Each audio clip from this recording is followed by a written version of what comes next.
They did not fall in vain. Their sacrifice is now a beacon. They did not kill 50 of our soldiers to win a battle. They killed them to shake our belief that Africa can stand on its own. But I promise you, they failed.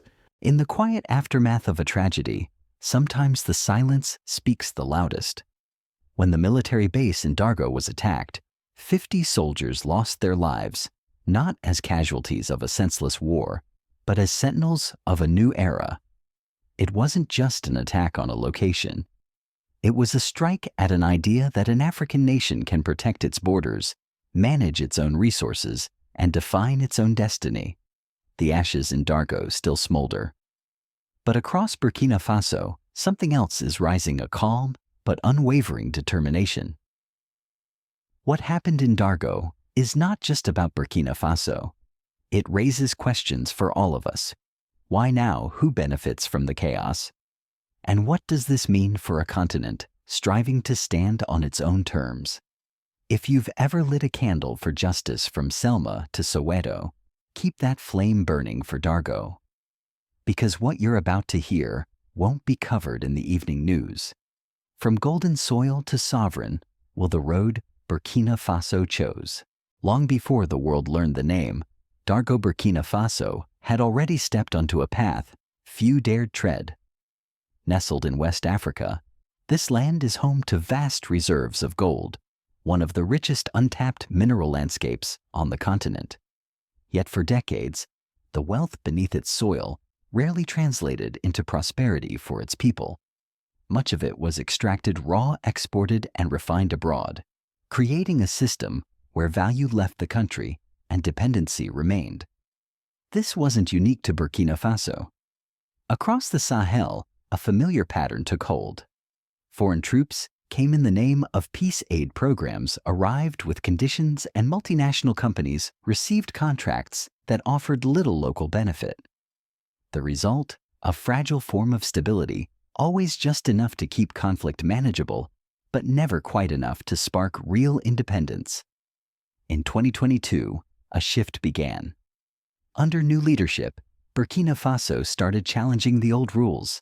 It cut military ties that lacked transparency. It empowered local defense groups to take part in securing their own communities. It launched policies to process gold within national borders. The message was clear: Burkina Faso would no longer be a waypoint for extraction. It aimed to be the architect of its future. Dargo became one of the pillars of this vision. Strategically located, the base was more than just a military checkpoint. It was a monitor of illicit trade routes, a shield for nearby towns, and a statement of national intent. By reinforcing Dargo, the government was not simply defending land. It was defending a new model of governance, one rooted in self-reliance. But change often invites resistance, especially when it disrupts networks accustomed to operating unchecked. The decision to fortify border bases, integrate community defense, and tighten oversight over natural resources altered more than policy. It challenged entrenched interests, both local and foreign. And so Dargo became more than a place. It became a symbol of a country, reclaiming control of a people willing to defend that control, and of the high stakes that come with choosing sovereignty over silence. 50 soldiers gone, a base in ruins. And yet the question remains, was it merely an attack or a message? The Dargo base was more than a military post. Perched near a critical junction in Burkina Faso's northern region, it was a hub of intelligence, a gateway to understanding cross-border movement, and a symbol of a government beginning to reassert itself. So when over 100 armed men descended in the early hours, their intent wasn't to cause random destruction. It was to disable something precise. Local accounts described the assault as sudden and overwhelming. There were no warning shots across the border, no stray ambushes on passing convoys. The attackers knew where to go. They went straight for the command center, destroyed the communication lines, disabled vehicles, and targeted storage areas essential to the base's operations. Their methods were swift, their knowledge surgical. This raises uncomfortable but necessary questions. How did they know exactly when to strike? How did they navigate the terrain with such ease? who informed them of supply schedules and troop placements. To call it a coincidence would be convenient, but to ignore the possibility of insider leaks or external support would be naive. The Dargo attack was not isolated. In the weeks prior, Burkina Faso's government had unveiled a series of reforms, among them tighter monitoring of gold exports, the closure of unofficial trade routes, and new regulations aimed at disrupting illicit financing networks. These weren't just administrative changes. They impacted powerful interests, the kind that span borders and operate in shadows. In that context, the Dargo strike begins to look less like a battle and more like a backlash. Over the years, Burkina Faso's remote regions became corridors for unregulated flows of resources, currency, even influence. The Dargo base was designed to change that. Its presence was already shrinking the space in which illegal actors could move. Its staff were trained not only in defense, but in oversight. From drones to data, it was a model of localized security architecture aimed at autonomy. Taking it down sent a message, not just to the government, but to all who believed that change was possible.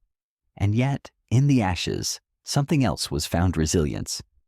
Villagers from nearby communities rushed to help. They were not armed, not trained, but they came. Some helped recover the fallen. Others salvaged what equipment they could. Many simply stood watch, guarding what was left until reinforcements arrived. That wasn't fear. That was allegiance. And their presence said more than any press release could. Because the attack on Dargo wasn't just about Burkina Faso. It was about the very idea that an African country can choose its own course without asking for permission, without waiting for outside approval. That's why the timing matters. Moments before the strike, the government had announced plans to expand refining infrastructure and halt raw exports of gold, a move that would keep wealth within national borders. It was also finalizing agreements with neighboring nations to share intelligence without intermediaries. Progress was accelerating. And the attack felt like someone trying to hit the brakes. Who benefits from destabilization at such a critical time? Certainly not the communities that rely on local security.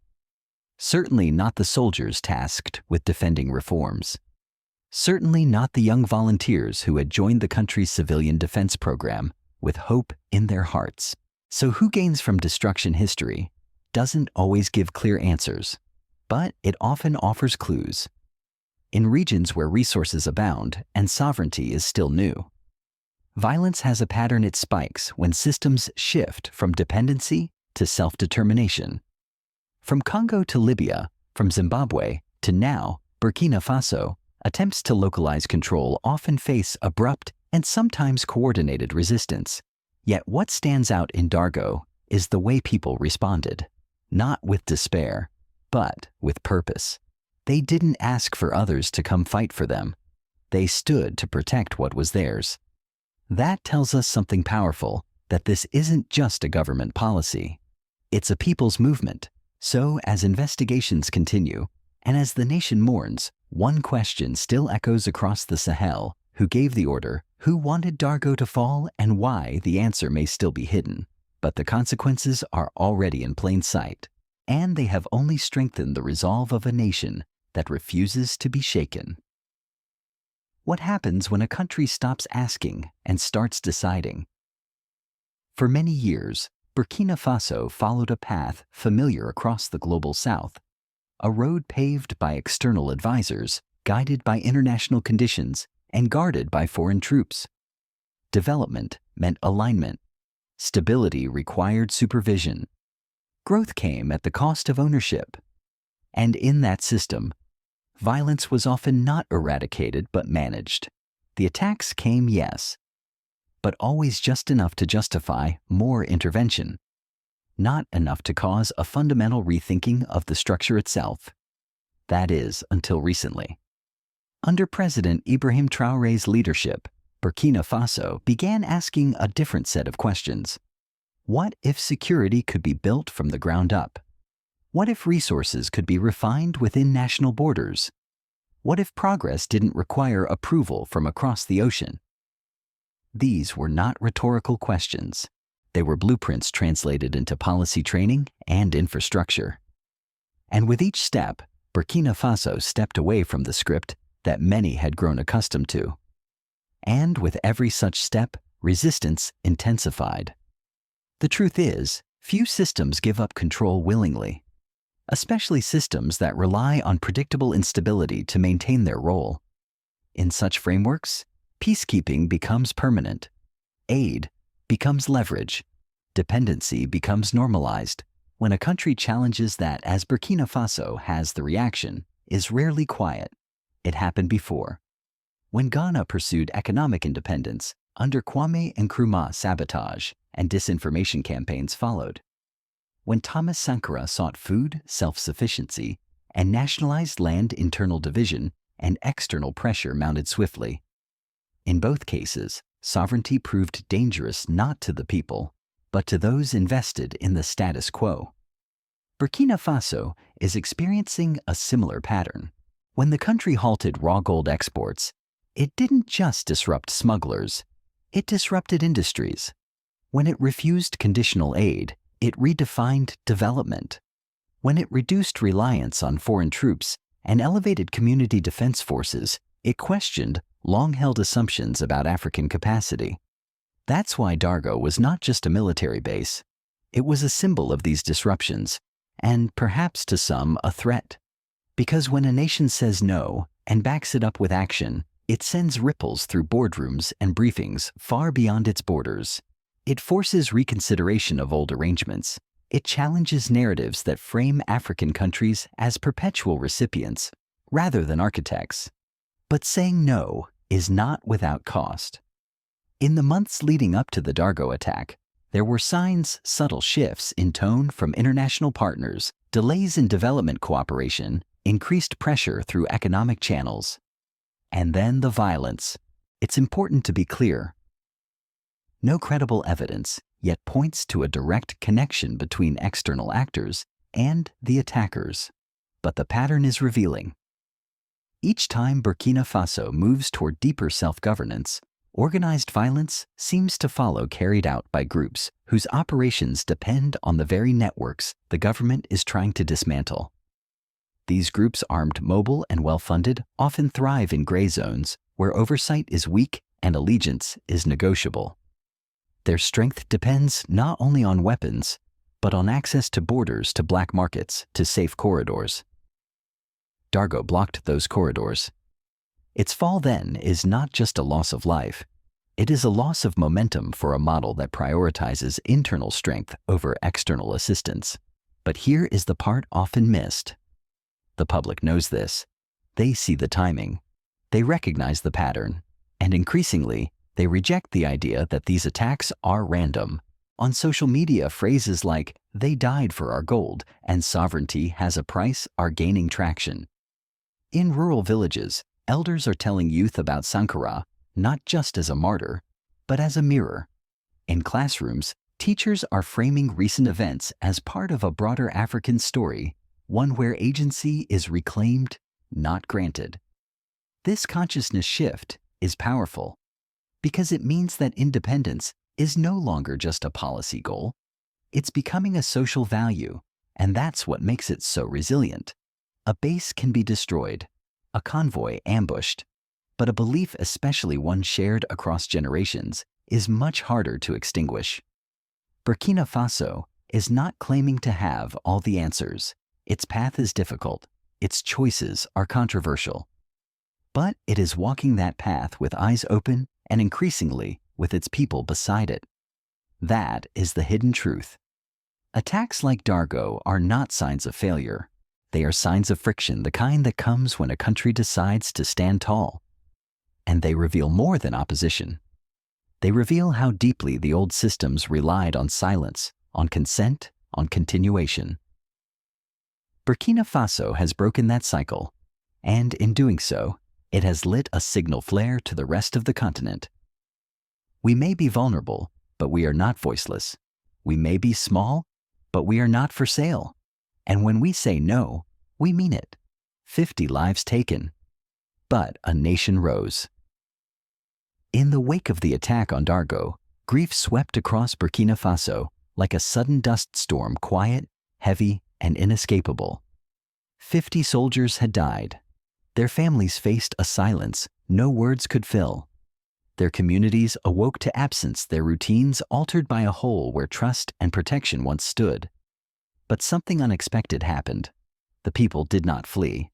That alone defied expectations. In the past, when similar tragedies struck, entire villages would empty. Fear would override routine. Markets would shut down. Roads would go quiet, and hope would retreat behind closed doors. But this time, residents stayed. Many walked toward the ruins, not away from them. In Dargo and surrounding towns, civilians helped recover the fallen with care and dignity. Farmers offered carts and blankets. Shopkeepers brought food and water. Teenagers stood guard at improvised checkpoints. It wasn't out of bravado. It was out of belonging. These soldiers had not been stationed there as part of some distant agenda. They were part of a shared vision, one that placed responsibility and resilience back into local hands. And in their death, that vision became real for those left behind. The government responded with both urgency and respect. Memorial services were held not only in the capital Ouagadougou, but also in rural provinces. In schools, students lit candles and recited poems. National flags flew at half-mast. But the gestures didn't stop at symbolism. The administration established immediate support for the families of the fallen, scholarships for children, vocational training for spouses, and long-term housing support.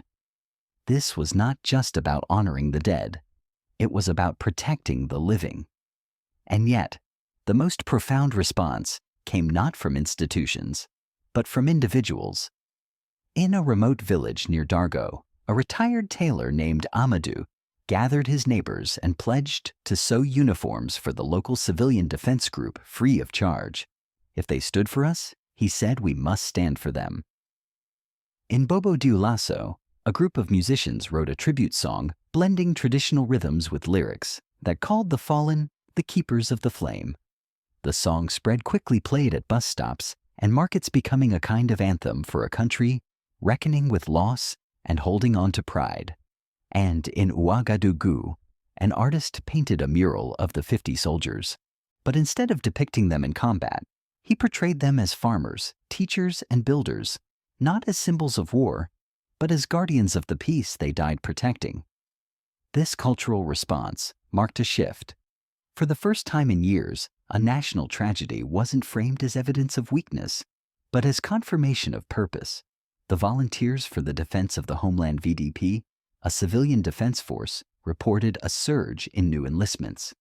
Young men and women came forward, not just to fill the ranks, but to carry forward what Dargo had come to represent: the right to defend one's community, not as a privilege granted by outsiders, but as a duty embraced from within. Media coverage, both domestic and regional, began to reflect this tone. Editorials spoke of a new kind of unity. Social media echoed with tributes, not just mourning the dead, but celebrating the values they stood for: integrity, independence, and shared responsibility. Of course, sorrow remained. Families grieved. Questions lingered.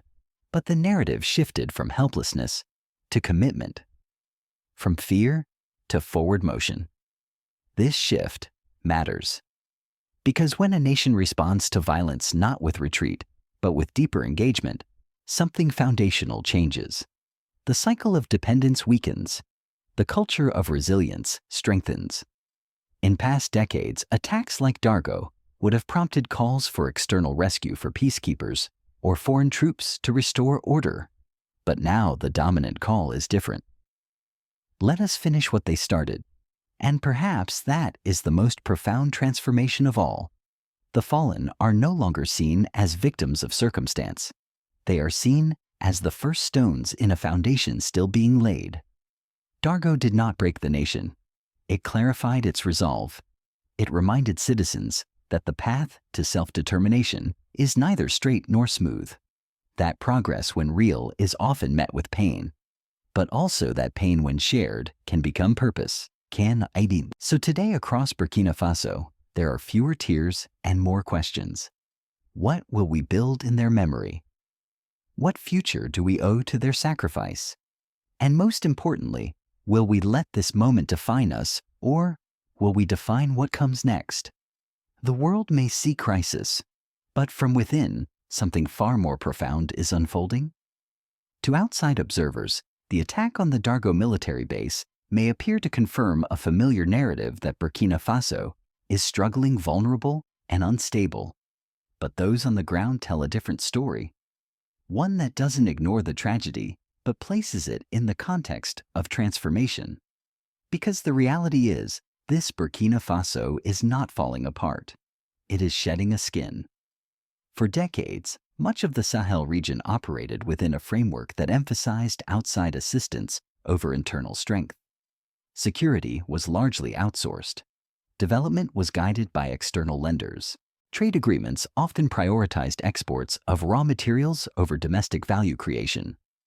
In that system, resilience was measured by compliance, and peace often came with conditions. But in recent years, Burkina Faso has quietly and now more boldly begun to reimagine its foundations. Under the leadership of President Ibrahim Traoré, a new model has taken shape, one that is less about rejecting the world and more about meeting it on equal terms. At the center of this vision is a shift in ownership over land resources and decision-making. Take gold, for example. Once exported almost entirely in raw form, Burkina Faso now invests in domestic refining. This keeps more value within national borders and limits reliance on volatile international markets. It also reduces the country's exposure to informal networks that have historically operated beyond government oversight networks that often intersect with armed groups and unregulated trade. The same philosophy guides agriculture. Food sovereignty is no longer just an aspiration. With support from local cooperatives, Burkina Faso is investing in regional seed banks, irrigation infrastructure, and farmer-led distribution models. These aren't headline-grabbing projects, but they matter, because dependency on imported staples has long made rural communities vulnerable to both market shocks and political pressure. In the security realm, the transformation is even more visible. Where once foreign troops patrolled restive zones today, trained local defense groups like the Volunteers for the Defense of the Homeland VDP partner with the national military. Their presence is not just tactical, it is psychological. Communities feel seen, they participate, and they no longer wait passively for stability. They help build it. Critics have raised concerns, and rightly so. Community-based defense carries risks. Oversight is crucial. So is accountability. But these are not insurmountable challenges. They are features of an evolving system, one that values partnership over paternalism. And then there's diplomacy. Burkina Faso's recent alignment with neighboring countries such as Mali and Niger reflects a broader regional shift. These nations are exploring shared infrastructure, integrated border monitoring, and collaborative economic policies, not to exclude others, but to ensure that local priorities come first. For too long, regional integration meant opening doors outward. Now it also means building strength inward.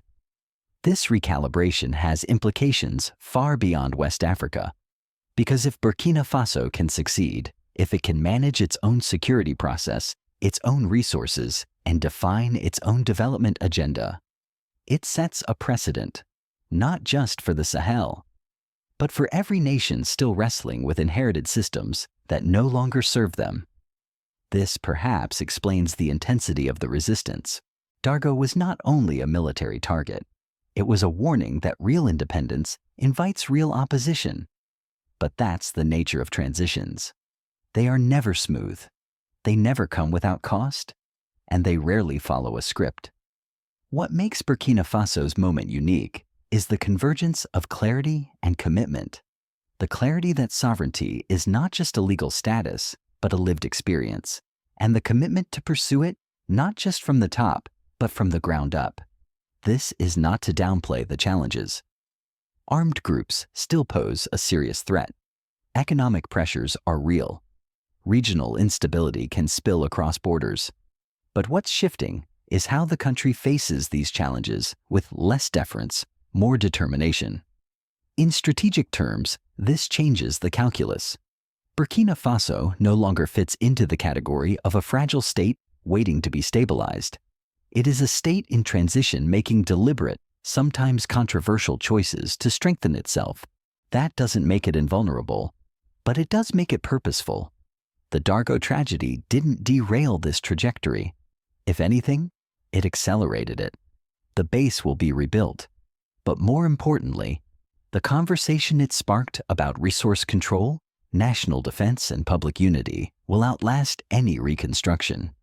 It has already reframed how many citizens view their role, not as bystanders in a state of crisis, but as contributors to a movement of renewal. This is what many outside the region miss. They see the explosions, but they don't see the institutions being built quietly daily.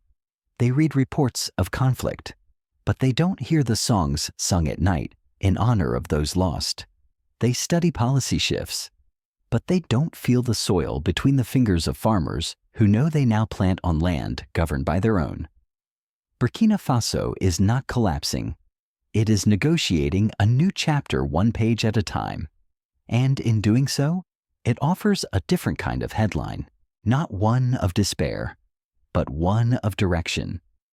If Vietnam taught you to question foreign wars, if Selma taught you that silence is complicity, then Dargo is not a distant tragedy.